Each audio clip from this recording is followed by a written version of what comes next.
Hey, everybody, welcome to today's episode of the What Worked For You show. Now, we've all heard about real estate and all the strategies, but one that's been picking up a lot of momentum in recent years is self-storage. A lot of people get into real estate, they decide, I don't like managing people, it's too much drama, hassle, whatever the case. Other people get into this niche because they're coming from a commercial background and they see this as something that's very interesting as the population grows. Our guest today is someone who's spent a number of years now in this space, and she's not done yet. She's still building, but she's making some cool things happening and also already turning around and helping others do the same and making an impact. So today we're talking entrepreneurship and self-storage investing. Bree Hartman, thank you for coming on the show today. How are you? Oh, good. Thank you so much, Frank. I'm excited to be here and talk all about the entrepreneurship, the biz, the good, the bad, the ugly, and storage too. We're going to talk about that and more. But let's start with your portfolio, 84,000 square feet-ish in a very short amount of time that you've been able to build this up. That's a lot of space. And you've used SBA financing, you've used other types of financing. My first question to you is, what is the belief in yourself that you had to develop to take such a bold leap and dive into that much property, so to speak? Yeah, no, I love it. It's a great question. It's so fascinating. And that's the number one question is like betting on yourself and going all in. And I think a lot of people like they talk about it from like a surface area, and ultimately it doesn't feel good, right? When you have your all your eggs in the basket and you jump fully in. But I owned a gym for 5 years, made it through COVID. And then getting pregnant, having that like, wow, I want to start a family. I was working in the gym from like 5 a.m. all the way to 7 o'clock, and then hiring people and going through the whole COVID epidemic. And so getting pregnant was my biggest thing. And I was like, okay, you know what? This is my time to pivot. So I joke because I had one accidental rental where you're like the happiest day in your life, where you're like, yes, this is the vehicle, like residential. I'm going to own 20 homes. And then when I had a service dog come in like halfway through the lease with like $7,000 of baseboard damage, the whole shebang, mildew versus black mold scares. And then I was like, you know what? I got to find something else. And so I listened to a podcast and I heard self storage, and they said no toilets, no tenants, no employees, like equals less problems. And I was like, oh my gosh, yes, pick me, like pick me. And then being pregnant, right? You wake up at like 3 a.m. And so I laughed because I got this idea and I'm like, I need to know more. I had no idea anything about storage. I bought a $2,000 ticket at 2 a.m. in the morning and I went to Vegas by myself to go to a convention. And that's kind of how it all started. Wow. Pregnant 2 a.m. Let's go to Vegas. That's not something we generally start the day thinking. So, No, absolutely not. I know. And I laugh because it's like, I think I was like 10 weeks pregnant. And, I think that's what your question was, is like what is the motivation, right? Like when are you so much in pain or in need of something that you actually jump and make it happen? And for me, it was really like, I think envisioning that I built my gym business, like being honest, like I built it wrong. I was the, solopreneur that works your heart out, right? You're so passionate about this business, but you do it all the wrong way. And then I became kind of like, I would wake up and I'm like, I created my worst fear, like pretty much my death sentence, which was working all the time, and doing it in a way that was not scalable. And so that was, I think, a big enough pain to being like, wow, like I can't envision waking up at 5 a.m., having my baby, like wanting to have this family lifestyle. And so for me, I put all my eggs in one basket. And I know what like Gary Keller says, like with the book, The One Thing, which is the best book ever, is like, okay, now go for that one thing, dedicate that year, and then make it happen. So in a nutshell, that kind of was the determining factor. So I love it. Love it. So, you also launched a self-storage school and boot camp. yes. What achievement in those programs you launched light you up when you think about them today? Yeah. And I think, you know what, I'm one of those people that you put a goal and you go out there and you take a lot of massive action. you learn it. And then I think just being, I was a personal trainer, I was a gym owner. So I love teaching. Like I love seeing the full circle come together. And I think if you've been doing real estate for a long time, you get really good at doing it one way versus like, hey, there's multiple ways to do it. And it's also, how do you become an expert? Well, what you do is you excel at that, you learn it, you take massive action, and then you go out there and you teach it, right? And then you become an expert. And so that was one thing. People kept coming to me saying, "Hey, Bree, like I want to buy my first facility. How did you do it?" And I would talk about it. Didn't, and they were like, "Hey, can you teach me?" I'm like, or maybe later. But 2 years ago, I got that itch where I had enough people come, and I was like, you know what? I want to build a program that's different than I think a lot of these other experts, gurus talk about, where they are pretty much giving you education, right, to the masses. And I love, I think, just being different and being able to come at it from a different point of view and help people actually take action steps with the meat and potatoes versus a lot of these gurus are 20, 100 steps above other people versus like you want to find someone that's a small knit group that's only 5 places. And that was my goal kind of with starting Self Storage School was helping people like find buy their very first facility and making sure that their mindset, like not having enough money, like having millions of dollars is a big myth and a big BS. And then number two, it's like, okay, how do you actually get it done and make it happen if you don't know what you don't know and you haven't been in that industry before? So those were the two things that I think just like they light me up. You can tell I can talk about storage for hours. I'll like give you the short condensed version of it, but I think finding something you're passionate about, and then my dad always told me like if you find something that you love, like you'll never work a day in your life, and I feel like it's true. My days end at 5, and I'm like, how did this happen? Like I just started. So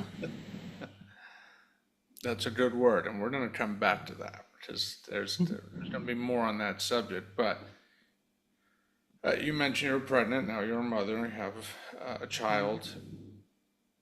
Balancing motherhood and being a CEO in real estate, of all things, which is can be very crazy.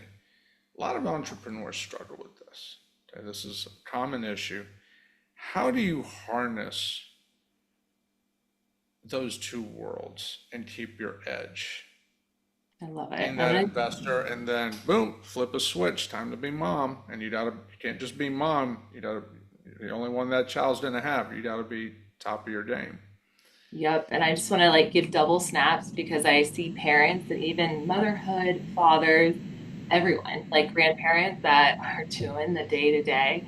And so I would say, it's interesting is no one's perfect. And I think the people that say that they got this whole balancing together are lying to you. I think there's seasons in investing in life and in business that it's game on. And as a first time mom, and I mean, the joke in the family was, is the storage facility going to come first or is the baby going to come first? Because it was a race, right? In my perfect world of maternity leave and all these things, the storage facility was supposed to come first. And I actually ended up finding two partners, not even going to do due diligence to the facility myself, trusting my two partners, giving birth, and then writing the Small Business Association loan 6 weeks after I gave birth with her strapped to my chest.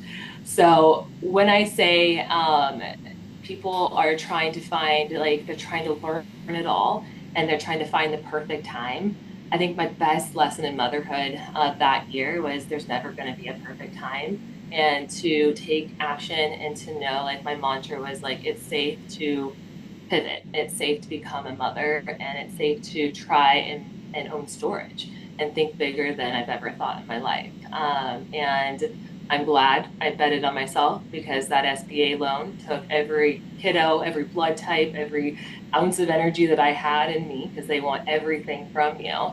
But I feel blessed that I betted on myself and put all my eggs in one basket and went for it. So I don't know if that answers your question, but I think that there is seasons in life, and no one has it completely figured out.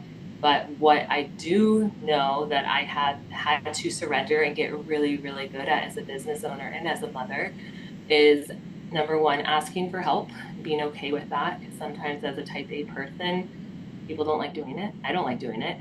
I had to learn how to like doing it, surrender. And then number two, delegating.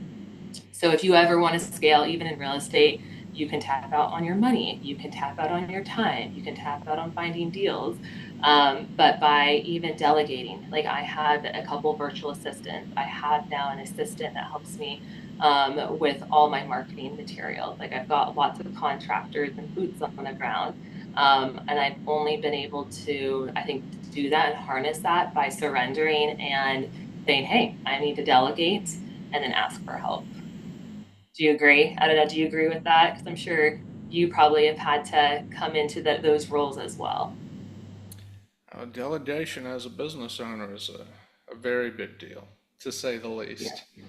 But you know, But still, it's a bit of a dance, it's a bit of an art, and it's a bit of a science. Like many things in the online world, it gets sold like it's, oh yeah, you just delegate, it's easy, and just document your process, it's easy. Well, you'd be amazed how quickly people can complicate the easiest of things. And I think we all know that. We've all been around. We've seen this mhm. happen. And you don't even have to be an adult to see that. No, because I think it's not something like you don't learn this like in school. You don't learn this from your family sometimes. I think it's a skill set that you have to read about, listen to, see other people do it, and be like, I want that. Like I want Well, that. I want that more. The pain here is more than me going out there, falling on my face and hiring someone, to help me do it. And so I think it comes to that point of asking yourself, like, do I want to be a solopreneur gym owner? Like that was my question. Like, would I 5 years from now, would I be okay with this? And that was my question to myself. And sometimes it's the hardest question you ask because I wasn't. And then what do you do after that? You find your next chapter, and people can get so confused and stuck in that, which is stagnation. And so I love talking about this because I think this is the deep stuff, even on podcasts. Like some of the podcasts can have similar rhythms, but like talking about these deeper meanings of things that maybe we think about, but we don't really consciously ask ourselves, is important. And that's like kind of what takes us to that next level, is just that cognizant thought of, oh, I have an idea. Now, what is that next step? Who do I need to talk to next? Or who do I need to ask? Or what do I need to do to move that needle to the next spectrum? let's pause for a moment on that nugget, because that's a great nugget you shared when you said, you're ready to make a decision. What would yourself down the road effectively think of that decision? That's like a muscle we have to train, because if we stopped long enough and thought to ourselves, okay, if I do X, Y, or Z, whatever the choice is, what is myself 5 years from now going to think about that? Well, most people don't generally think, I mean, most people don't think what's going to happen in 5 minutes, much less 5 years. But that perspective of what does this really going to mean later? That's very powerful, because it immediately shifts the perspective on what's in Absolutely. front of you right now. How did you train yourself? How does one train themselves to think that way? Because that's an effort right there. Yeah. And I don't think it's, the training of it, but I do think it's number one, I say this because I don't always do this. I'm a mom. But I do think reading is one of the biggest things to learning new skill sets, trying new things and new perspectives on life. And an interesting fact is back in the day, people would prohibit people in countries from reading and education. Nowadays, people barely read one book anymore as an adult. They're like, I don't have time. So I think reading is really important, and educating yourself, and then listening to podcasts, right? Like I love, like while I'm a mom, like I'm watching baby bottles and I'm meal prepping or folding laundry. Like I'm listening to podcasts. I'm educating myself on things that I'm curious about. And then, from there, once you just learn, I think this is the big thing, is that once you have learned it, then how are you going to apply it? Like massive learning versus massive action are very different.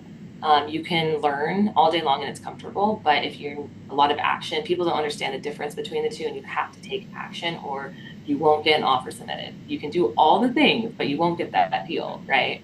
And that's where I also like talk with my storage school students is like putting yourselves in rooms of education of, hey, finding someone that's a mentor that's only 5 places above you, and then asking those questions and getting very clear on, I don't have to know A through Z. I just need to do A and B right now. And then go mess it up, right? And then bring back your problems to me and I want to help solve them, either the money problem or it's a deal finding problem. And then like, let's make it happen. Let's stir some stuff up. That's what I'm like saying. Like, let's go. Like, let's go and do it. Love it. Yeah. Being an action taker, it's a beautiful thing. Well, your history, you've been an action taker. In fact, and you mentioned it earlier, you came from the world of being an entrepreneur in the fitness business. Hmm.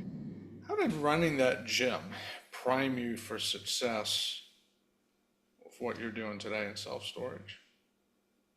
It's a great question. And I love to say that I think when you jump into being a business owner, because it's glorified, right? It's like become an entrepreneur. You learn all these steps of wearing every single hat. Like you're doing the sales, you're doing the marketing, you are actually delivering the service or the product, right? And so little did I know that, I think even from becoming a personal trainer to then, a business owner, and then, I mean, but what's wild about this, I think, Frank, is that I was excited to make $50,000 a year as a business owner when I started. And to me, like most people can't live off of that, especially in California nowadays. And so being able to scale that, right? And those same skilled principles apply to any business that you own. It's just what is the right vehicle for you, right?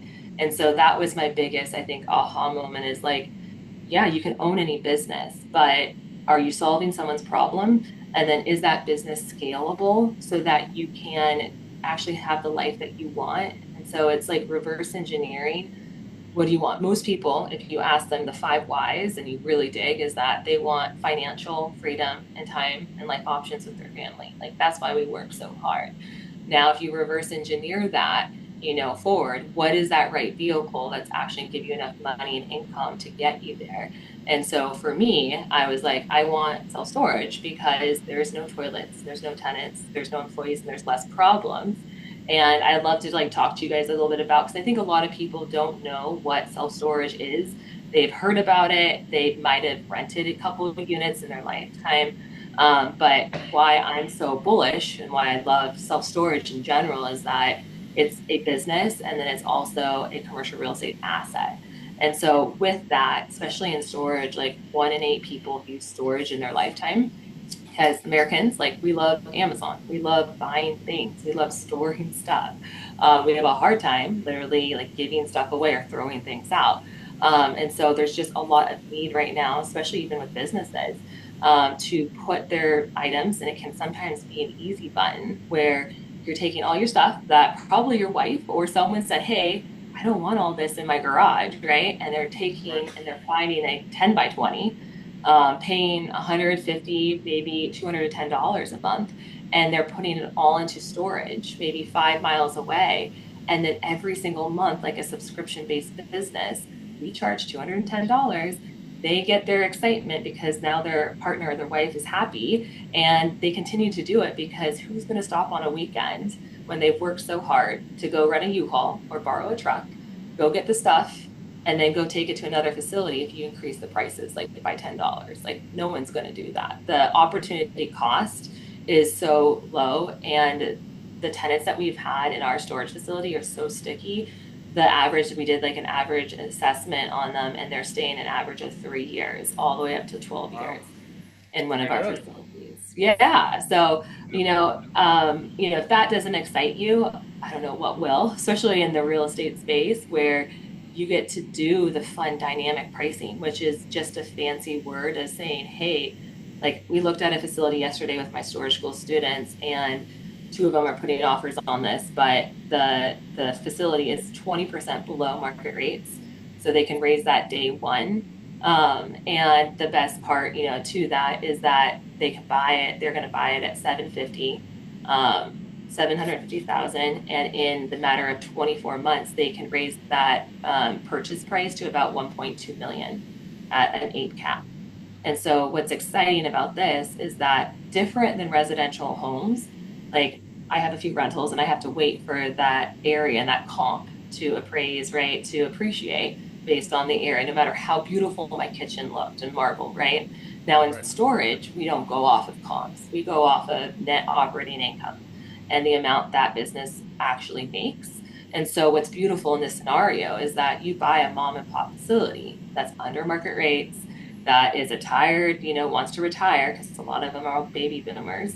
And you buy that for a good purchase price based on what it is today. And 24 months, you increase the prices, you do a little bit of automation. Now you can sell it on the market at 1.2 million.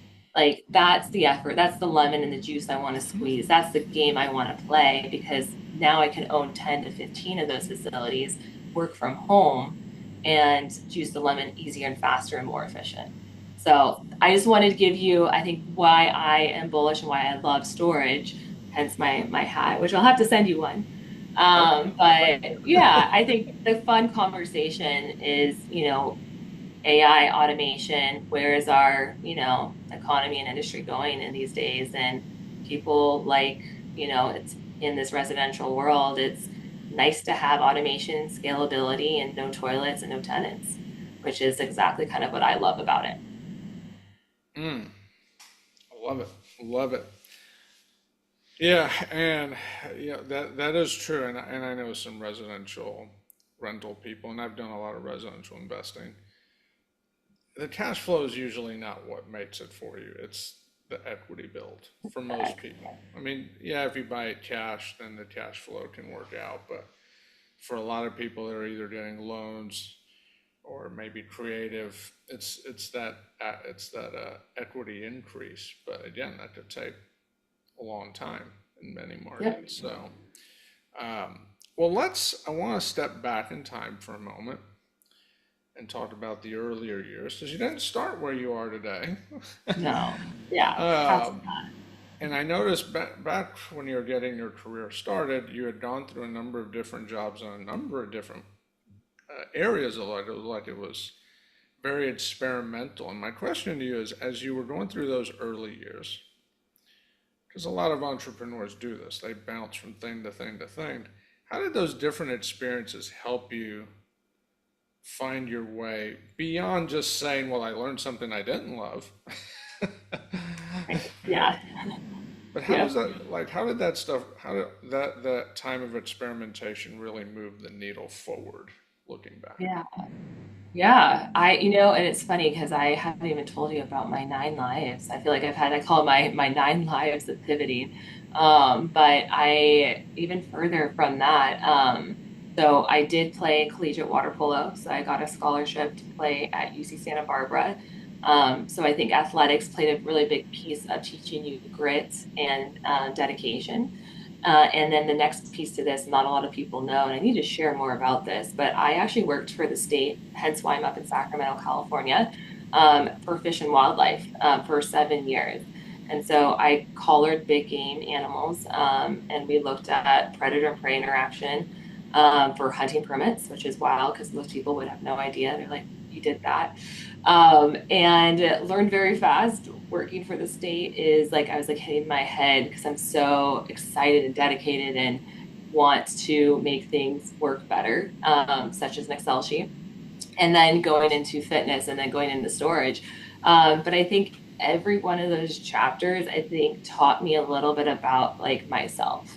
And a little bit more, because I think the biggest question is, when you're 18 years old, you're like, I just want to work and make money and be successful, right? And know where the dots in those 9 lives are going to get you.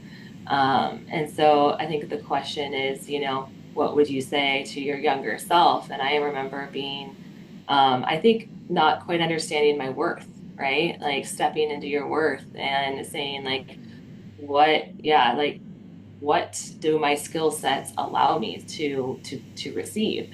And so honestly, what I wanted to say to anyone that is going through those like pivots in life or is like, what are the skill sets that you can learn that are, how do I say this, are used in multiple different businesses, or what are skill sets that someone will never can never take away from you. And I think that's the real wealth is like people talk about owning businesses and all these things, but if you look into, if you look into my brain or even your brain, it's the years that you have, how emotionally mature are you. And number three, because as a business owner, it's 80% of it is being patient and 20% is like the execution piece to it. And then I think the biggest piece is your skill sets is like, how do we hone in on just skill sets and get really good at that so that you can solve problems and be a critical thinker. And so I do want to bring this up because I think it's fascinating and I love it because it's kind of triggering and controversial is AI, right? So, this is a big thing with young, we're looking at people, even if you're 50, getting started now just in real estate in general, like we are the 1%. Not a lot of people right now can buy real estate, especially commercial, And so learning these different skill sets that are, irreplaceable, even with AI, and being knowledgeable and being smarter on how to critically think, I think is going to be your competitive edge in this future. We're using AI. I use AI all the time, even with our storage business to decrease expenses. But it's not, I don't think, the smartest person in the room. It's because I know for me, like I was not.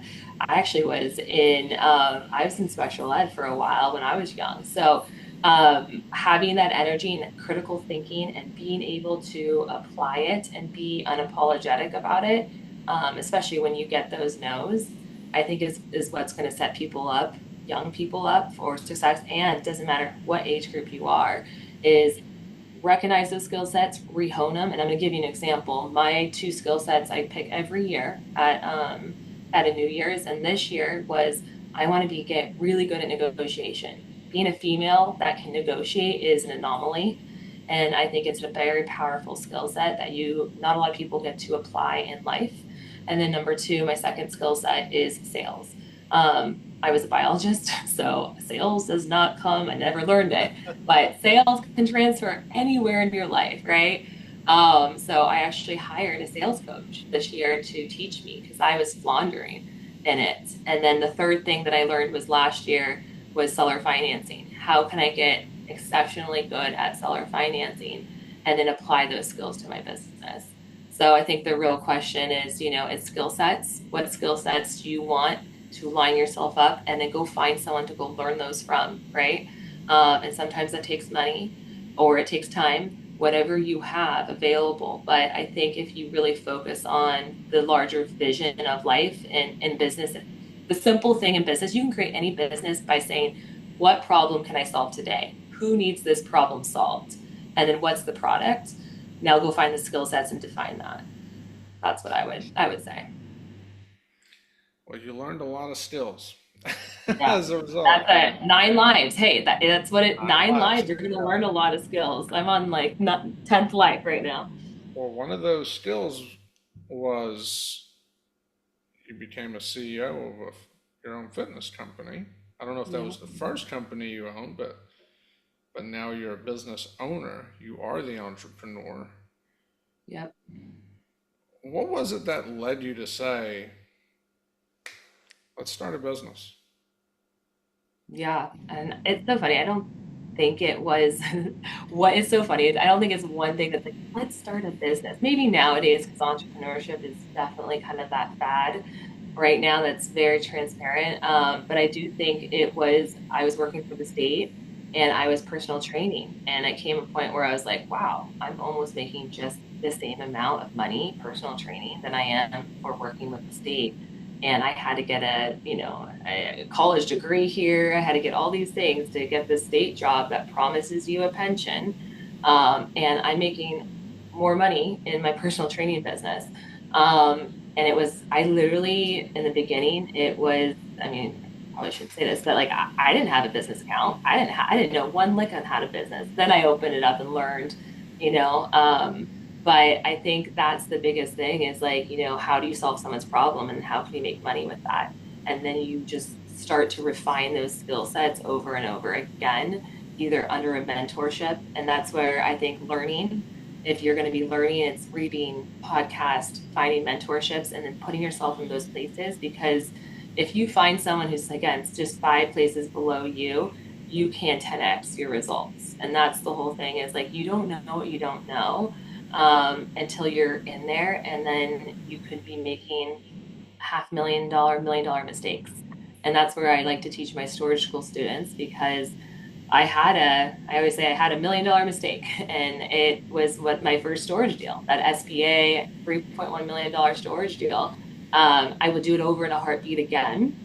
But what I learned was, we had a 9 months of closing on a bridge loan in SBA. And that was the time, if anyone remembered back in 2021, 2022, interest rates raised 2%, like 2 points, right?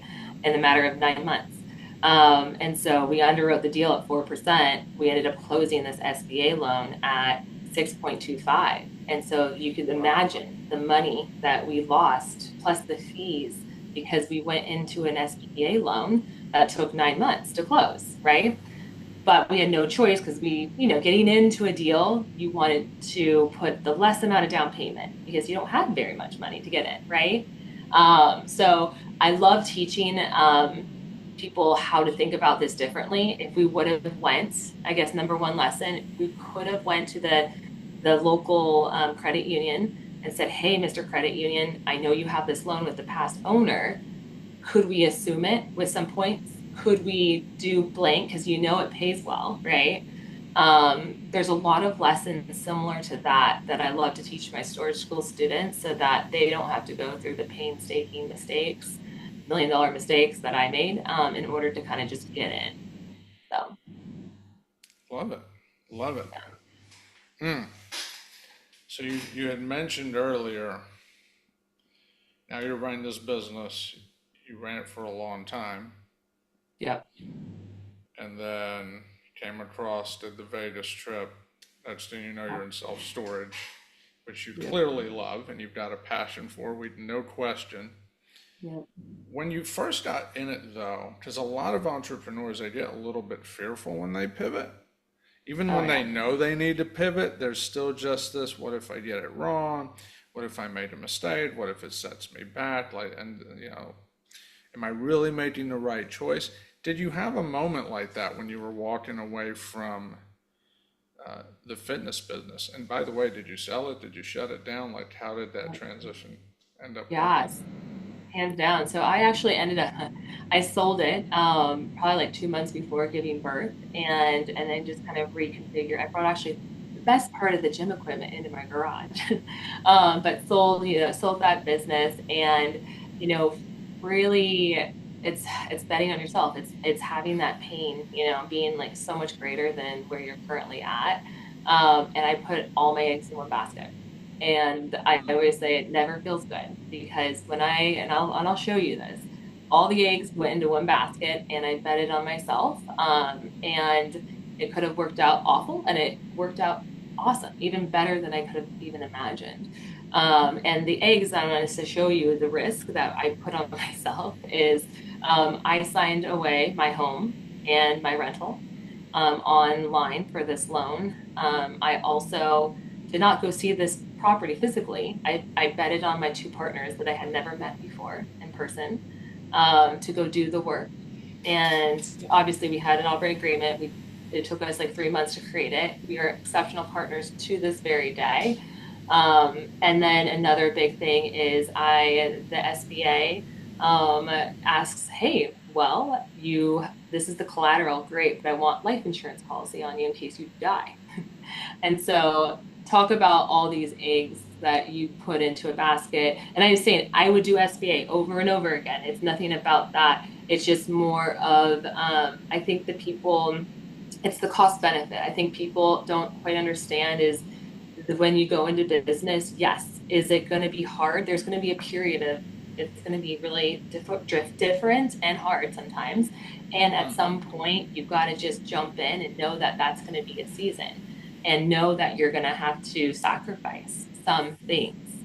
And so most people don't want to sacrifice their current lifestyle, or getting life insurance and giving it to the SBA, or putting your houses, on the line as for collateral. And so knowing our deal, knowing the numbers, and knowing that we knew it was a great deal, that we betted on ourselves and we went all in. And I'm very grateful that we did, because it's going to be an exceptional deal that we purchased in Louisiana, 3.1 million. Purchased it. We've increased rates in the past 3 years by 64%. Hear that? 64% under market rate. It has a cell tower, which we capitalize on. It also, we put 68 RV and boat spots on there within 8 weeks to increase the value. And then we also have 4 more acres of commercially zoned highway frontage that we will be adding another 45,000 square feet of climate controlled on that facility. So in a 5 to 7 year span, you take it from 3.1 to a good 8.1. And I feel 5 to 7 years, that's what the time frame is, but that's worth it, right? So let's think about that for a second. You Mm-hmm. just described, we did a $3.1 million deal. There's all this upside you're able to create through improvements. Yep. But in order to get there, you had to bet on yourself to the point where you're like signing your house away. You mentioned a life insurance policy. We live in a world that's always talking about diversification. Decreasing risk. And you said, and you mentioned like the book, The One Thing earlier, and now through example, you're like, you didn't just bet on yourself, you bet everything, and you were pregnant, no less, while you were doing it. So you're betting even that child who wasn't even born yet. Yeah. So when I'm hearing this, it's like I'm hearing, yeah, that's great, it worked out. But what I'm really hearing is a sense of tremendous strength inside of you to make those choices. Because there's betting on yourself, but you didn't just bet on yourself, you bet everything. Yeah. Where did the courage come from? And I think it's not, I guess, like the courage. I think another layer that we talk about, and this is why, I mean, I think this is, if you ask me, like the big why of why I created Storage School is, I was underwriting deals. Like I was listening to the research and I was doing the work. After I would train people after dinner, I would underwrite deals and put offers in. And so 9 months went by. It was 9 months to really learn and teach myself how to do this. But when you learn something and you practice it every single day, you decrease your risk. And so we, as investors, like that's what we do all day is we look at, investment properties, but it's also where's the value, what is it worth today, what's my offer, and what's my risk, on this. So by getting really good at understanding like what a good storage deal is, and then where I can actually put an offer in is, I think, where you can de-risk yourself and then go, obviously I went all in. And now I know what I don't know, right? But I think that's why creating Storage School was so important, is that, we can bet on ourselves as we learn and create and take massive action so that we can know that we are making a solid offer, and we aren't going to get in trouble, because we are right now. I mean, I love talking about this, is that we are in this unsure market. They call it the commercial apocalypse, which is, I mean, to every lender and every investor, everyone's has their pencils down while I underwrite deals to put offers in with my students. And everyone back in 2020 said, I wish I bought five. Well, that's what we're doing right now. It's like we're buying, it's buy time before interest rates go down. And as that, competition and prices go up. So I think it's learning and have an abnormal ability to learn. And that helps you decrease your risk and truly be like, you know what, I did everything I possibly can. And I'm going to go out there and stick my neck out, because every day as a normal human being, right, we get in our cars as a turtle, we stick our neck out, we go take some risk, and then we come back. But investors, like that's our game. Like that is, and that's what I teach with my Storage School students, is like, this is why it's so fun, is that we get to see opportunity where no one else sees it. And that's money. And so I teach my students, it's like, our goal as an investor is to hit bullseye on the target, right? But as an investor, we go from 0% confidence it's a storage deal, like day one, to, hey, we are going to check every little bit of these radars to get to 60% comfortable with the back of the napkin. Now we're going to check the market to get to 70% confidence it's a deal. And now we're going to look at like the risks faster. And as soon as we hit 80%, we're going to take that arrow and we're going to shoot it as fast as we can to try to hit bullseye, knowing that 20% of the time we might miss. Like that is our game. And so I love saying this and it's kind of triggering, but I know students, and when I talk to people that aren't action takers, they're so scared because they want to get to be 100% confidence. Those are the people that will never shoot that arrow and will never go for it. And so I love, it's a mindset thing. It's talking about that's the game of real estate is having some like decreasing your risk as much as possible, but shooting that arrow, knowing that you might get pro forma or the future evaluation a little wrong, but you are going to capitalize on that many years from now. Well, and not even just real estate, but business in general. And I Yeah. love what you said at the end is how many times are our decisions based on, well, it's not 100%, so we're not going to do it. But that's a very pervasive thought in today's world. But at the same time,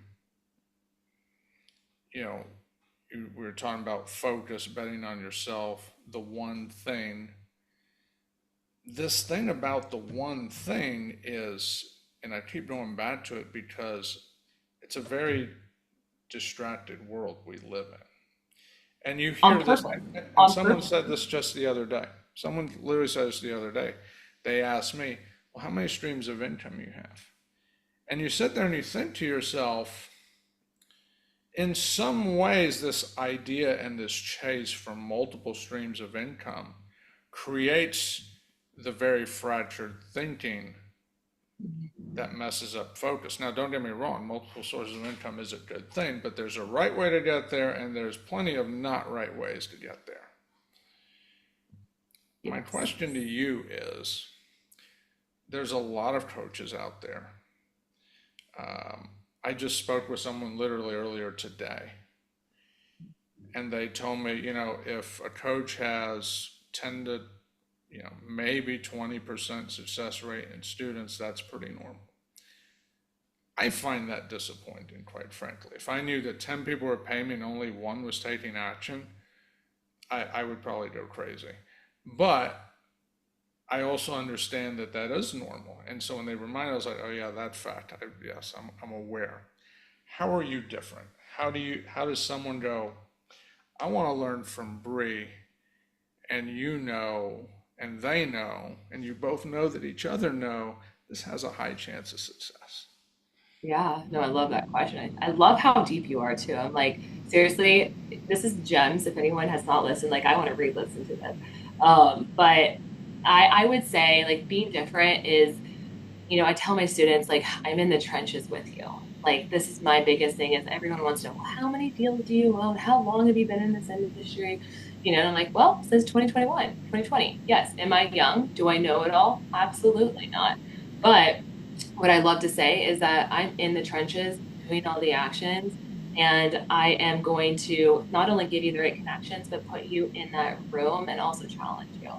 And so I think a lot of these people are looking for all these storage facilities, and you can be this guru that has multiple years, but they are 20 places or 40 places above you. They have a whole acquisition team, and that's doing it. They are teaching what they did 10 years ago, not what actually is currently working today. I have also like an acquisition. I have three virtual assistants, and I still take all the warm leads. I negotiate it. I put the seller financing offers in front of them. I know what's working and what's not working. I'm building relationships daily with storage owners, talking with them. What are their pain points? What do they actually want? And building. And sometimes it takes literally, I have one guy that I've been working for 14 months. I check in with him every 2 months. and finally I think he's ready to sell. And he hopefully, and he knows, he's like, I'm calling Bree. Like she's called me so many times. She sends me Christmas cards, and gift certificates to go get a turkey, for Thanksgiving.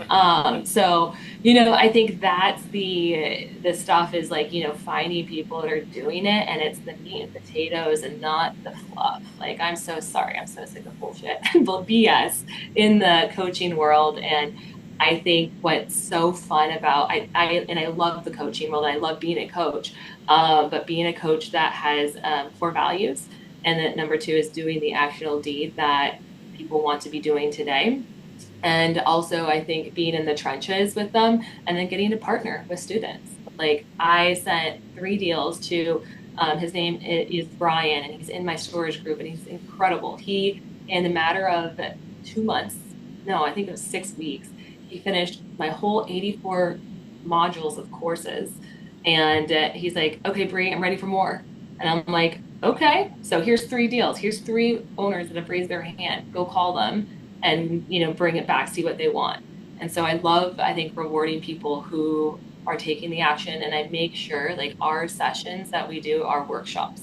So every week, like on Wednesday, we're doing an offer workshop this week, where I'm going to bring a case study. We'll go A through Z.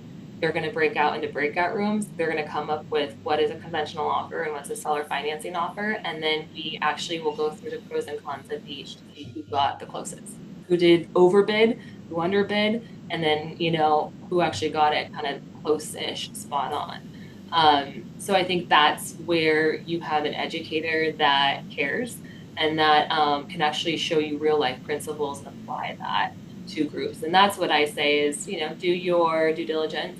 Are the people getting deals? Are they actually helping them, not just educating them? So that's what I would say, like, we're different. And my students, we've got 3 people under contract, 2 in Texas, actually, 1 in Minnesota, and hopefully one very, very soon. Where's the other one? In Alabama. So, people are putting deals under contract, when most people have their pencils down. They're not doing anything. They're waiting.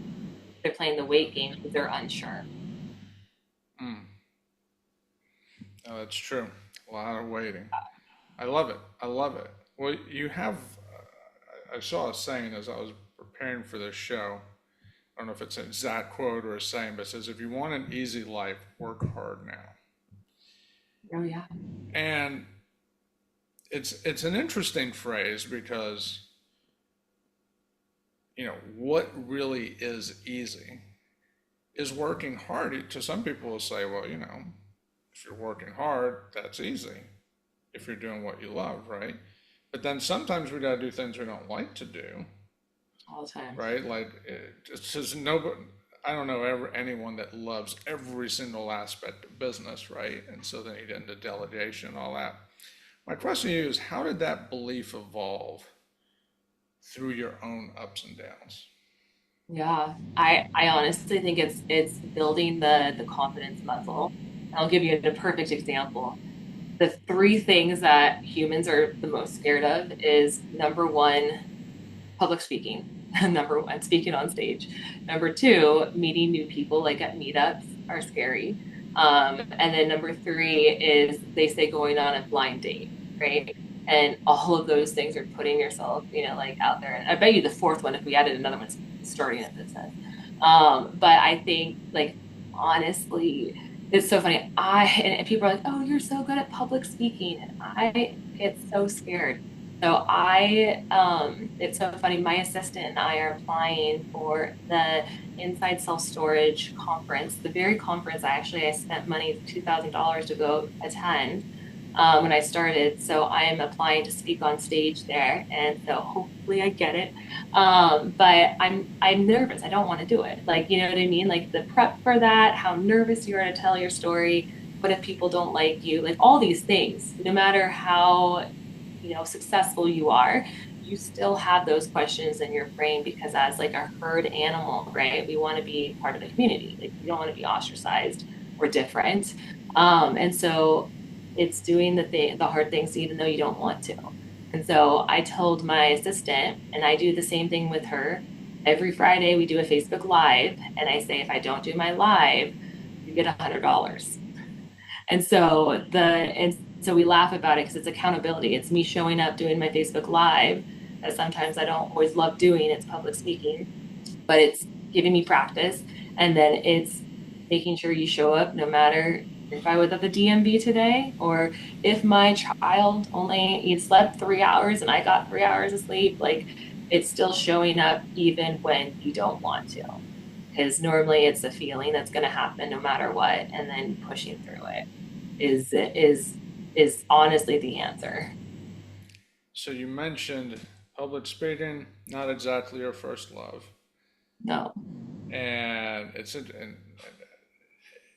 an interesting thing. I've always wondered, why do people not like public speaking? And I've always heard this as one of the not the only reason, but one that I've heard many times, and I think it's just inherent in people, is we don't like to disappoint people, so we care what others think. And it was like, well, if I speak, what will somebody think?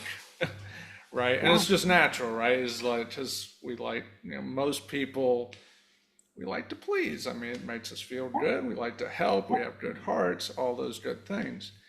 How did you train yourself to not be worried about what others think? Because that's a very prevalent issue. No matter how many times it gets said, Yeah, it goes on.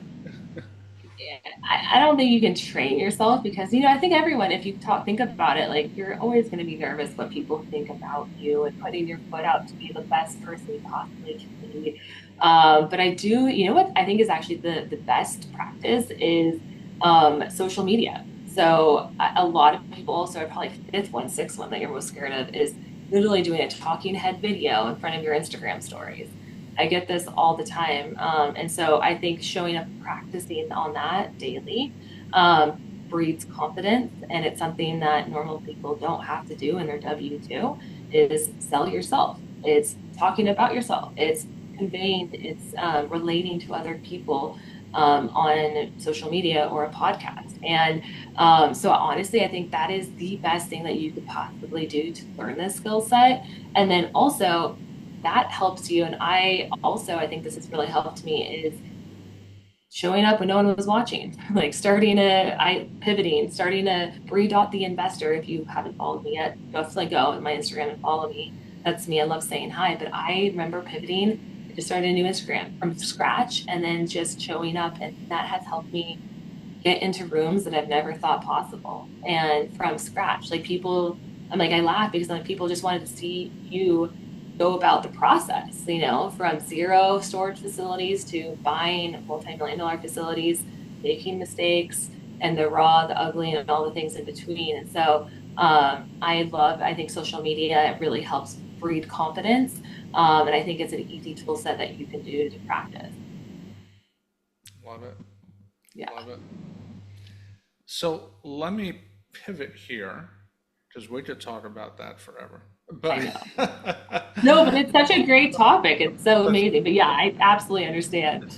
yeah, it's so relevant. But I wanted, because I know we got a You couple more know, questions here, and that's automation, yeah. right? You mentioned AI earlier, uh, and you've created automation-driven, basically unmanned facilities, from what it looks like. But yet, you're incredibly personable. And so I'm sitting here going, how does someone as personable as Bree make that work? Because there's a balance there between the humanity of us and then the automation. Because we know AI is coming, it's only going to get more prevalent. People are going to leverage it, and it's great stuff when used, the right way in productive ways. How do you create that balance so that it works for you in this world of storage? Yeah, and I'm excited. So we're doing a lot of awesome things with AI. So number one, even for storage school, I actually hired someone to build an AI storage boss bot for our storage school students. And so what's so cool is that this boss bot will be everything that I've done material wise. And you can literally ask it any question from deal analysis, and it will literally help you with a step by step of what would Bree do in this scenario. So I'm just going to give you an example. I was like, I'd love, maybe I can even give your listeners like a free trial to it too. But this is something that is on our radar is having pretty much it's like a tutor. It's the boss. It's anything that you wanted to ask your boss that you felt uncomfortable with. So anything that you wanted to ask your teacher or Bree, what you wanted to like how to put an offer in on this deal, you can now ask to this chat AI bot that we're building custom for self-storage. And so that's one way, but another awesome way with business in general is how we're going to use AI. And I think this is incredible because as a business owner, the two things we love doing is where's the value, where's the money left on the table, where's the value add that no one sees, and then number two, as a business owner, we go through and we are decreasing expenses every single month. And so I talk about this. My two assistants and I on Friday, it was painful. For 2 hours, we sat through and went through our bank account and we went through all the things that we didn't need and we unsubscribed, right? In business, you should be doing this weekly, right? Most people forget about this. And that can cost them their business because it's expenses. So in this AI tool that we are going to be using in storage, it will do that. It will decrease expenses. It will help us with the sales cycle. It will have a boss, like a kind of like a bot that talks as a call center, will answer, will take calls unless they say, hey, I want to talk to a human. They have the choice. So that will help us with lead generation and sales. And then we also will use that AI tool to look at from facility to facility, what are our customers wanting? What is the product they want? And are they having any complaints? And this can really fast forward. Like we had, as an example, we had a tenant that was living in one of our facilities. Unfortunately, these things happen. And we didn't know about it for a month. And to me, as a business owner, that is unacceptable, like unacceptable, because how we heard about it was, a bad review on your business, and that is huge. That can hurt your business. So now this AI tool will allow us to hear customer complaints and patternize these items for us so that we can be ahead of the game in providing the best customer service to our storage facility and to the community at its best. So I'm really excited about it. I use AI all the time, but I wanted to give you guys more like meat and potatoes of like where I think this is going. And there's going to be multiple uses moving forward. And if you're not jumping on it, you are going to get left behind. And as a business owner, it's not about replacing jobs or being scared about it. It's just like, hey, like I'm stoked. I'm excited. It's going to decrease my expenses and make our customer service better. Like, how can I utilize it for those main principles? Yeah, no, for sure, for sure. It's the more you use it, the more ways you find you can use it. It just sort of feeds on itself. But one thing that AI can help with, but maybe not too great as that I've learned, because I'm kind of doing the same thing where I'm kind of building an Hmm. electronic me, right? Yeah, yeah. Because there's so, because it's hard to remember everything you've done, right? Because we've all done a Oh, lot more than we often realize, just exceptionally more. But one thing that's key with real estate is managing risk. hmm. And, too often times you see people, and I don't necessarily blame people for this, but it's like, looked at the numbers, looked at this, but the one thing the numbers don't tell you is about the unwritten risks, the Hmm. unspoken risks in a deal. And a lot of those things, unfortunately, are learned through either great coaches who've been at it for a long time or the school of hard knocks. Yeah. You don't usually get it from the latest seminar or even the one from 10 years ago. Yep. Okay. How do you help your clients learn about risk in deals? Because risk, unmanaged, can create massive problems. I have firsthand experience with this. Really every successful entrepreneur I've met has dealt with this issue. Is it wasn't the numbers, although the numbers, of course, can tell us a lot, but it's those risks that we didn't even think about. Yep. that just cause so much grief. How do you help your students learn something like that? Yeah, no, it's a really good question. So, we actually go through, there's like a whole module on risk. And so I have like, it's called a risk and return reward graph. And so we actually like go through like the pros and cons of every deal, but understanding, there will always be a little bit of risk, but how do we mitigate it, right? And so there's some checklists, especially in storage, that you can do to mitigate risk. And I just, as an example, it's so funny, we're going to have an offer workshop this Wednesday for my storage school students, and we are going to go through, you can make anything look good, you guys, on a deal underwriting tool set. Like I'm so good with numbers that I can play around with anything and make it look good. That's not the case. Sam Zell, who is one of the biggest, he's the risk reward king, right? So he is multi-million dollars in RV parks and storage, but he always says is like we always want to look at, what is the most like what is your excited level, right, of this deal? And he's like, hey, let's plot that out. Now, what is the realistic case scenario of this deal? Being conservatively underwriting. And then what is your worst case scenario? Now, if your worst case scenario doesn't pencil, don't buy it. You know what I mean? So if you can't make it, don't buy it, was really the mantra that Sam Zell talks about. And so that's what I talk about in this risk reward graph is I actually take my students through a deep analysis that we look at what is the best case scenario that better light you up with your return on your investment. What is the realistic case scenario based on a conservative assessment? And then what is your worst case scenario? And if you can't beat it, don't buy it. And so we get really good at that, and that can really help you decrease your risk by looking at, I think, a deal on multiple different viewpoints. Um, Knowing that there's always going to be risk. And then I think the third prong to that is what I teach is we call it the risk reward matrix of supply and demand. And in business, in storage, anywhere, any business has competition, right? And so looking in your market, what is the supply and demand index of your market in a 1 mile, 3 mile, and 5 mile radius? Really help you see the holes of where the value is needed, and is this market oversupplied or is this market undersupplied? And if you buy this facility today, can you fill it up with not a lot of paid per click marketing dollars that you're going to have to spend? And so the people that I have seen or that don't do this, and I have many examples, but there's a lot of people that just go and buy a storage facility, or they build it from there is this dentist that we're talking to buy their facility, but build it from the bottom up with all their money that they saved, but they didn't do the risk reward graph, or they didn't look at supply and demand. Well, no matter how good you are as a business owner, if it's in a bad market, you're not going to fill it up. You're going to have the hardest time, which then leads to more expenses and a bad business, right?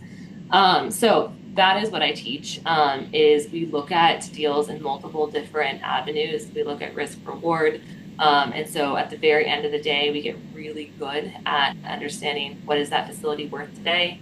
What could it be worth in 3 to 5 years if you buy it and implement your business plan? Is it in a good market based on supply and demand? And then number 4, we say, what is your current conventional offer today based on that price? And then what is your creative offer? Given a creative offer. And so we answer those 5 questions every single time, no matter what case study, what workshop we do. My students get really trained and well trained in doing this, where storage brokers are like, where did you learn this? Like, where did you have you known storage forever? Is this really your first facility? And so that's what my goal is getting people, you have a framework, you have a system, and they get really good at buying cash flowing deals that are going to make money, so your net worth doubles in 3 to 5 years versus lose money. Like I always say, we're not in the business to not make money. And our funny acronym in storage is JMM, just make money. If it doesn't just make money, then we're out. Like Mr. Wonderful, we're out, completely out. Not here for it. I had that conversation with a wholesaler just before the show. I get that. Yeah, yeah, yeah. I'm like, I'm not here to lose money. It's a great negotiation tactic too. Yeah, yeah. So They were trying to convince me to buy a deal that just wasn't doesn't good. make And it money. wasn't mad at them. It was just like, no. But anyway, Yeah. that's a whole nother thing. Let me No, but ask they you, love it. Wholesalers love to be, and brokers love to be pointed out that they're wrong. You know what I mean? They know it too.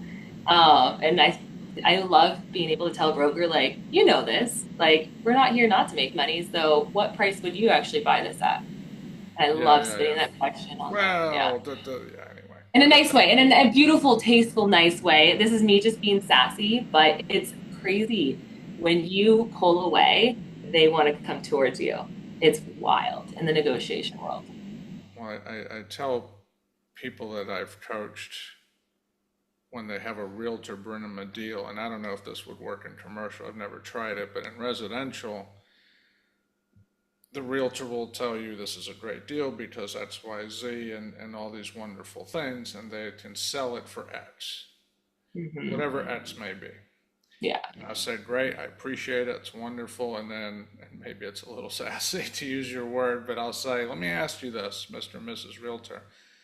What price can you sell it for in a slow market with high interest rates, long days on market, and guarantee it could sell in a week? What's that number? I love it. All of a sudden it comes down in our market at least 50 grand, oftentimes 100 grand. It's like, okay, now we're going to underwrite off that number Yes. I back love to it. your offer price. And you're like, that's too low. Well, I mean, you just told me what you Yes. guarantee me. So, I love it. No, you make them oh, answer the oh, question. and Yeah. and me not ask you to reduce your commission. Yes. Got to Hands throw that down. in there. Yeah, like I'll add that in there. No, I love it. It's a buyer's market right now. And I think it's empty mouths don't get fed. And so, or closed mouths don't get fed. And I think it's always important to ask these questions and they'll tell you the right answer and they know. And most of the time, if you open that conversation up, they actually take you more seriously and they'll tell you the honest truth and then it's faster. Yeah, you save a lot of time when you get to the Yeah, you truth. do. Absolutely. Yeah. Let me ask you That's one it. more question.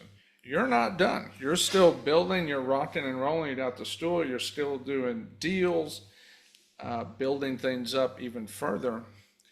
What's one lesson you would want every entrepreneur to hear, regardless of where they are in their journey? I would say, and I think we've talked a lot about these lessons, but I think it's betting on yourself early and often, and putting yourself in rooms with the people that you want to be. And it's not these flashy gurus on social media and some of these pieces. It's really what skill set do you want to learn, and then what do you want your life to look like, in 5 years or 10 years. And I think just getting really detailed and understanding your big whys, which are important, and then going out and finding that person, even if they're just 5 places above you, and literally being like, "Hey, Frank, I saw like on social media, if I messaged you, hey, I love what you're doing right here, and I love how you negotiate with wholesalers. Can I buy even 1 hour of your time?" Like what would that look like? How can I get on your calendar? I want to be in your sphere, right? And I think just having that conversation and being like, who are the 5 people that you would want to put yourself in that circle? I know they talk about, your family and all these things, but finding those 5 people that are doing what you want to be doing and being root front and learning from them. I honestly think that will 10x your results. Love it. Love it. Good stuff. Yeah. Well, Bree, I want to thank you for coming on the show today. This has been insightful. Just some great nuggets you shared. So I really appreciate you Well, thank sharing you. what you have. And to all our listeners, if you want to connect with Bree, there'll be links below on how you can connect with her. If you're interested in her coaching, that'll be down there. If you're interested in doing self storage, she's a deal maker. So definitely reach out to her and learn more about what her criteria is, and maybe you can partner up and do a deal, or who knows where it'll go. But I encourage you to have the conversation if that's something you're interested in. So, Bree, I want to thank you again for coming on the show today to share your journey. Can Well, you leave us with a final word? Yeah. Well, before I like the final word, I do want to give like just for your listeners though. So I just created this awesome, it's a deal calculator. And so just for like your listeners, I'd love to give it to them for free. And with in addition to, we call it like the A to Z self-storage case study cheat sheet. And so I'd love to send that their way, Frank, if they're interested. But all you have to do is if you send me a text message and just say storage and your first and last name and to 916-579-7209. I will send you both of those resources like directly to you. So just say storage and then your first and your last name, where you heard it from, what episode number, and then I will send that directly to you guys. So I'm really excited about it. We just put it together and it's incredible. But yeah, just the final words I would say is I think the whole theme, I think of this podcast is definitely like, it's betting on yourself and putting yourself in the room and go out there and educate, like learn. If you don't like where you're at today, being like, if this continued with X, how would that make me feel in 3 to 5 years? And if it's a no, it's like, okay, go out there, start reading their books, listening to podcasts, going to bed at 10 p.m. at night. You know what I mean? Like Sure. changing those main key habits that you need to do and then going and DMing 5 people that you want to learn from and being like, hey, how can I buy like 1 hour of your time? You know what I mean? And I think that will change your life forever. And I know when I'm in those positions, I do that. And having an hour session with someone that I'm like, oh my gosh, this just blew my mind and my mindset. And that helps you like 10x yourself to that next level that you really want to be at and connect the dots that could change your life forever. So I always just tell my students it's one storage facility that literally can double your net worth or give you that life options. It's not like we need 20, doors or houses. It's one facility that can cash flow and you might buy it for 750 and then sell it for like 1.2, 1.5. Like that's a big deal. You know what I mean? So that's exactly kind of like what I'd lead people is, go and find those people and make it happen. Love it. Love it. Well, thank you, Bree, for coming on. Just again, just some wonderful thoughts and words of wisdom, and I look forward to continuing the conversation. Yes, absolutely. You too. Thank you so much. It's been so much fun. Thank you.